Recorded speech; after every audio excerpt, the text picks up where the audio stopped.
Hi everyone. दोस्तों, एक छोटी सी अपडेट है। ये अपडेट टीचर की जो एज लिमिट है ना, उससे रिलेटेड है। तो 3 तारीख को स्टेट गवर्नमेंट ने एक जीआर पब्लिश किया है अपनी ऑफिशियल साइट पर। तो ये बात करता है कि जो सरल सेवा, मतलब सरल सेवा उसको बोलते हैं, जो डायरेक्ट रिक्रूटमेंट होती है उसको बोलते हैं सरल सेवा।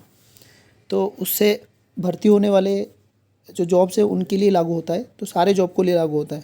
तो हमारी टीचर भर्ती भी इसमें आती है। तो इसमें जो एज लिमिट है, तो इसमें रीज़न बताया गया है कि कोरोना की वजह से, जो 2 साल की वजह से बहुत सारे बच्चों की एज लिमिट इसकी वजह से चली गई थी, तो वो मतलब जॉब के लिए एलिजिबल नहीं रहे थे, तो उनके लिए ये बढ़ाया गया है। तो इसमें ये जो 2 एज लिमिट बढ़ाई गई, ये सिर्फ 31 दिसंबर 2023 तक ही है।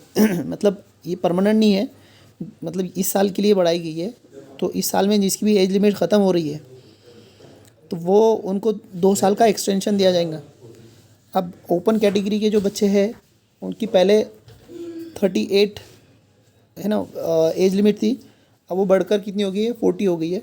और जो रिज़र्व कैटेगरी में है इंक्लूडिंग EWS, उनकी पहले 43 थी, अभी वो बढ़कर कितनी होगी, 45 हो गई है।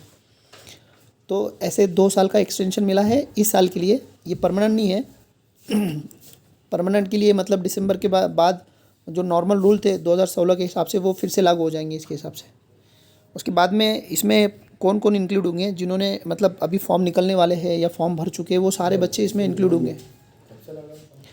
तो मतलब अभी ये जो हमारी टेट एग्ज़ाम है, ये तो इस पे भी ये लागू होता है ऑलरेडी। बट हमारे टेट है ना 2022 एज 2022 में भर्ती हुई, ऐसा ऑफिशियली डिक्लेयर करके भरा गया है। और वैसे भी उसके लिए एक्सटेंशन मिल चुका था, बट उन्होंने फिर भी ये एक्सटेंशन बढ़ाया है, तो ये हमारे लिए भी लागू होती है बात।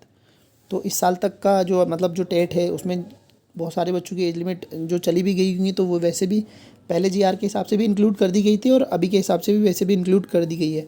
तो आपको कोई फिक्र करने की ज़रूरत नहीं है। ठीक है, मिलते हैं हम लोग नेक्स्ट अपडेट में। तब तक के लिए इजाज़त दो।